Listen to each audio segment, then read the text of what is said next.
Hello, வணக்கம். தமிழ்நாட்டின் தன்மான சிங்கங்களே, வணக்கம். சுயநலம் இல்லாத சூப்பர் ஸ்டார்களே, வணக்கம்.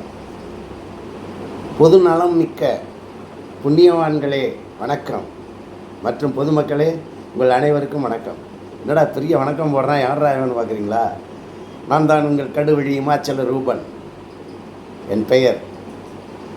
ஒரு வாரத்துக்கு முன்னாடி ஃபேஸ்புக்லேயும் சரி, இன்ஸ்டாகிராம்லேயும் சரி, உண்மை நேர்மை சத்தியம்னு சொல்லிட்டு ஒரு கொடி ஒன்று பின்னாடி வச்சு அதனுடைய வாசகத்தை அடித்து விட்டுருந்தேன்.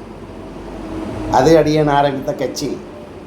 தமிழ்நாட்டிலே தமிழனுக்காக ஒரு தமிழன், தன்மான தமிழன், தமிழ் சிங்கம், தன்மான சிங்கம் கட்சி ஒன்று ஆரம்பிச்சிருக்கேன். யார் வேணாலும் தான் கட்சி ஆரம்பிக்கிறாங்கல்ல. இப்போ யார் வேணாலும் ஆரம்பிக்கலாமே. இந்திய குடிமகன். இந்தியாவின் மூலமே விவசாயம்தான் தொழில்.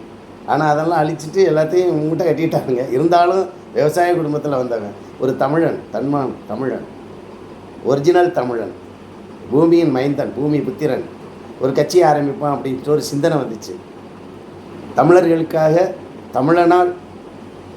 நம்மளால் என்ன செய்ய முடியும்? நாம் ஒரு தமிழ்நாட்டுக்கு ஒரு வழிகாட்டியாக அமைந்து நம்மளால் என்ன செய்ய முடியும், என்ன செய்யலாம், என்ன செய்து கொண்டிருக்கிறார்கள், எப்படி செய்கிறார்கள் என்பன போன்றவற்றை உலக அரசியலையும் உள்ளூர் அரசியலையும் இந்திய அரசியலையும் தமிழ்நாட்டு அரசியலையும் ஆராய்ந்து ஒரு சின்ன சிந்தனை ஒன்றை போட்டு அந்த கட்சியை ஆரம்பிப்போம் அப்படின்னு சொல்லிட்டு கற்பனை சித்திரம். இது நல்லா கேட்டுக்கோங்க.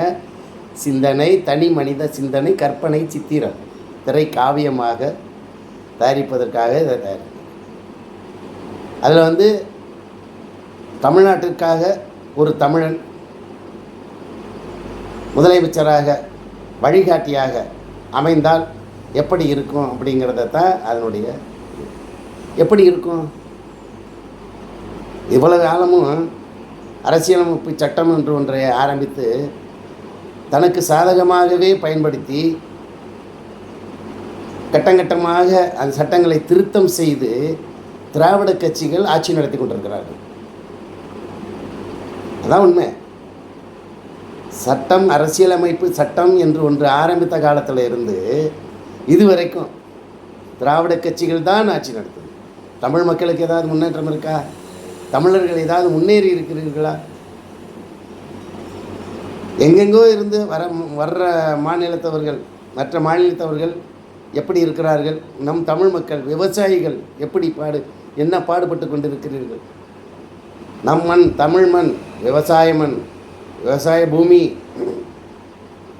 அத்தனையும் அழித்து தொழிற்சாலைகளை எழுப்புகிறோம், பெரிய பெரிய ஃபேக்ட்ரிகளை கட்டுக்கிறோம்னு சொல்லிட்டு வெறும் ஹாஸ்பிட்டலாக தான் கட்டி வச்சுருக்காங்க. எங்கே பார்த்தாலும் அரசியல் தலைவர்களுக்கு சிலைகளாக வச்சுருக்கானுங்க, அரசியல் பில்டிங்களாக தான் கட்டி போட்டிருக்காங்க. இதெல்லாம் யாருக்கு என்ன நன்மை? அதனால் ஒன்றும் இல்லை. சரி, அதெல்லாம் போயிடும், விட்டுருவோம். நம்ம குறை சொல்ல வேண்டாம். அவர்கள் அறிவுக்கு எட்டியபடி அவர்கள் ஆட்சி செய்கிறார்கள். நம் தமிழர்களுக்கு எட்டியபடி நாம் வாழ்ந்து கொண்டிருக்கிறோம், வாழ வைத்து கொண்டிருக்கிறார்கள். நலவாழ்வு அல்ல, நோய் வாழ்வு. நோயற்ற வாழ்வு வாழ வேண்டும் என்றால் அது தமிழனால் மட்டும்தான் முடியும். உங்களுக்காக திட்டங்களும் சட்டங்களும் உருவாக்கி உங்கள் பார்வைக்கு